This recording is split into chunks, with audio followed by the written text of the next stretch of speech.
ಚಾಮುಂಡಿ ಬೆಟ್ಟ ಕೇವಲ ಹಿಂದೂಗಳ ಆಸ್ತಿ ಅಲ್ಲ ಅನ್ನುವ ಮಾತನ್ನ ಹೇಳಿದ್ದಾರೆ. ಡಿ.ಕೆ. ಶಿವಕುಮಾರ್ ಅವರಿಗೆ ನಾನು ಆಗ್ರಹ ಮಾಡ್ತೇನೆ, ತಮ್ಮ ಹೇಳಿಕೆಯನ್ನ ತತ್ಕ್ಷಣ ಹಿಂಪಡಿಬೇಕು. ನೀವು ಯಾರನ್ನೋ ಖುಷಿ ಪಡಿಸೋದಕ್ಕೆ, ಗಾಂಧಿ ಕುಟುಂಬದವ್ರನ್ನ ಖುಷಿ ಪಡಿಸೋದಕ್ಕೆ ಈ ರೀತಿ ಹಿಂದೂಗಳಿಗೆ ಅಪಮಾನ ಮಾಡುವಂಥದ್ದು ಹಿಂದೂ ಸಮಾಜ ಒಪ್ಪೋದಕ್ಕೆ ಸಾಧ್ಯ ಇಲ್ಲ. ಇದು ನಮಗೂ ಕೂಡ ಗೊತ್ತಿದೆ.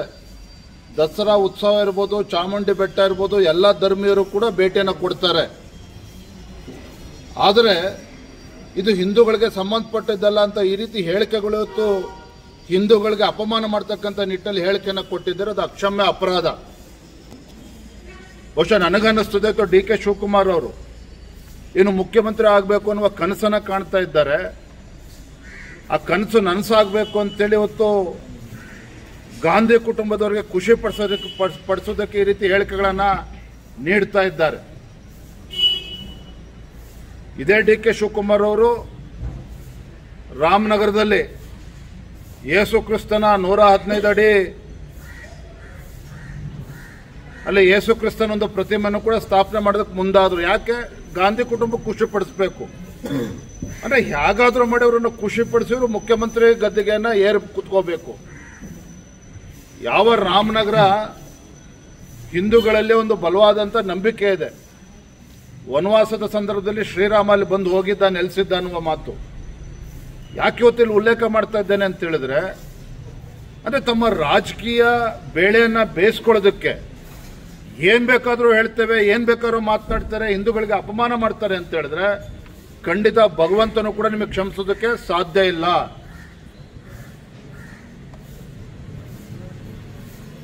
ನೋಡಿ, ಕಾಂಗ್ರೆಸ್ ಎಂತ ಪರಿಸ್ಥಿತಿ ಬಂದ್ಬಿಟ್ಟಿದೆ ಡಿ.ಕೆ. ಶಿವಕುಮಾರ್ ಅವ್ರದ್ದು ಅಂತ ಹೇಳಿದ್ರೆ, ಸದನದಲ್ಲಿ ನಮಸ್ತೆ ಸದಾ ವತ್ಸಲ ಹೇಳಿದ್ರು. ಆದ್ರೆ ತತ್ಕ್ಷಣ ದೆಹಲಿ ಹೈಕಮಾಂಡ್ ನಿಂದ ಒತ್ತಡ ಬಂದ ಮೇಲೆ ಕ್ಷಮಾಪಣೆ ಕೇಳಂತ ಕೆಲಸವನ್ನು ಕೂಡ ಮಾಡಿದ್ರು. ಅಂದ್ರೆ ಕಾಂಗ್ರೆಸ್ ಹೈಕಮಾಂಡ್ ಏನಿದೆ, ಇವರ ಸಂಸ್ಕೃತಿ ಏನಿದೆ, ಅದು ಒಡೆದಾಳುವ ನೀತಿ. ಹಾಗಾಗಿ ಪದೇ ಪದೇ ಪದೇ ಪದೇ ರಾಜ್ಯದಲ್ಲೂ ಕೂಡ ಕಾಂಗ್ರೆಸ್ ಸರ್ಕಾರ ಅಧಿಕಾರಕ್ಕೆ ಬಂದಾಗಿನಿಂದ ಹಿಂದೂಗಳನ್ನು ಅಪಮಾನ ಮಾಡ್ತಕ್ಕಂಥದ್ದು, ಹಿಂದೂ ಕಾರ್ಯಕರ್ತನ ಅಪಮಾನ ಮಾಡ್ತಕ್ಕಂಥದ್ದು, ನಮ್ಮ ಪರಂಪರೆಗೆ ಧಕ್ಕೆ ಬರೋ ರೀತಿ ನಡ್ಕೊಳ್ತಕ್ಕಂಥದ್ದು, ಧರ್ಮಸ್ಥಳದ ವಿಚಾರದಲ್ಲೂ ಸಹ ಅಷ್ಟೆಲ್ಲ ಅಪಪ್ರಚಾರ ನಡೀತಾ ಇದ್ರು ಕೂಡ ಬಾಯಿ ಮುಚ್ಚಿಸ್ತಕ್ಕಂಥ ಕೆಲಸ ಕಾಂಗ್ರೆಸ್ ಸರ್ಕಾರದವರು ಮಾಡೋದಕ್ಕಾಗಲಿಲ್ಲ. ಹಾಗಾಗಿ ಕಾಂಗ್ರೆಸ್ ಪಕ್ಷದ ನಾಯಕರ ನಡವಳಿಕೆ ಏನಿದೆ, ಡಿ.ಕೆ. ಶಿವಕುಮಾರ್ ಅವರಿರ್ಬೋದು, ಕಾಂಗ್ರೆಸ್ ಪಕ್ಷದ ಎಲ್ಲ ನಾಯಕರ ಈ ರೀತಿ ನಡವಳಿಕೆಗಳು, ಹಿಂದೂ ಭಾವನೆಗಳಿಗೆ, ನಮ್ಮ ಧರ್ಮದ ವಿಚಾರದಲ್ಲಿ ಅವರ ಹೇಳಿಕೆಗಳು, ಇದನ್ನ ಭಾರತೀಯ ಜನತಾ ಪಾರ್ಟಿ ನಾವು ಬಲವಾಗಿ ಖಂಡಿಸ್ತೇವೆ. ನಾನು ಮಾನ್ಯ ಡಿ.ಕೆ. ಶಿವಕುಮಾರ್ ಅವರು ಈಗಲೂ ಕೂಡ ನಾನು ಆಗ್ರಹ ಮಾಡ್ತೇನೆ, ಇವತ್ತು ಚಾಮುಂಡಿ ಬೆಟ್ಟದ ವಿಚಾರದಲ್ಲಿ ನಿಮ್ಮ ಹೇಳಿಕೆಯನ್ನು ಹಿಂಪಡಿಬೇಕು. ಯಾವುದೇ ಕಾರಣಕ್ಕೂ ಇದು ಯಾರು ಕೂಡ ಒಪ್ಕೊಳ್ತಕ್ಕಂಥ ಹೇಳಿಕೆ ಅಲ್ಲ. ತತ್ಕ್ಷಣ ಇದನ್ನು ವಿಡ್ರಾ ಮಾಡ್ಕೋಬೇಕು ಅಂತ ನಾನು ಆಗ್ರಹವನ್ನು ಮಾಡ್ತೇನೆ.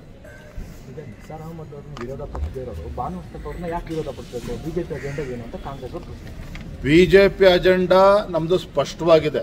ನಾನು ರಾಜ್ಯದ ಅಧ್ಯಕ್ಷನಾಗಿ ಅವತ್ತು ನಾನು ಹೇಳಿಕೆಯನ್ನು ಕೂಡ ನೀಡಿದ್ದೇನೆ. ಬಾನು ಮುಸ್ತಾಕ್ ಅವರು ಇವತ್ತು ಅಂತಾರಾಷ್ಟ್ರೀಯ ಒಂದು ಪ್ರಶಸ್ತಿನ ಪಡೆದುಕೊಂಡಿದ್ದಾರೆ, ಬುಕರ್ ಪ್ರಶಸ್ತಿನ ಪಡೆದುಕೊಂಡಿದ್ದಾರೆ.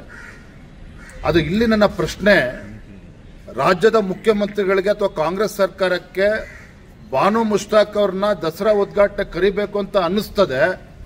ಆದರೆ ಬಾನು ಮುಸ್ತಾಕ್ ಅವ್ರ ಜೊತೆಲಿ ದೀಪಾ ಬಾಸ್ತೆ ಅವರು ಕೂಡ ಪ್ರಶಸ್ತಿ ಸಿಕ್ಕಿರ್ತಕ್ಕಂಥದ್ದು. ಅವ್ರನ್ನ ಯಾಕೆ ನೀವು ಮುಖ್ಯಮಂತ್ರಿಗಳು ಕರಿಬೇಕು ಅಂತ ಅನ್ನಿಸ್ಲಿಲ್ಲ? ನಿಮ್ಮ ಅಜೆಂಡಾ ಏನಾದರೆ, ಕಾಂಗ್ರೆಸ್ ಸರ್ಕಾರ ಅಜೆಂಡಾ ಏನಿವತ್ತು?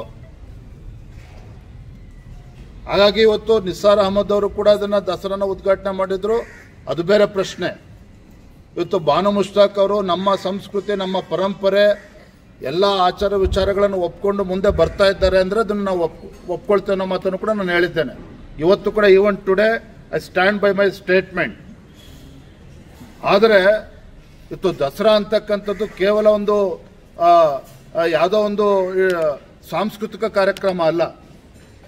ಇದು ನಮ್ಮ ಹಿಂದೂ ಸಂಸ್ಕೃತಿ, ಹಿಂದೂ ಪರಂಪರೆ, ಕಳೆದ ಹಲವಾರು ದಶಕಗಳಿಂದ ರಾಜರು ಮಹಾರಾಜರ ಕಾಲದಿಂದನೂ ಕೂಡ ಇದು ಈ ಪದ್ಧತಿ ಬಂದಿರತಕ್ಕಂಥದ್ದು.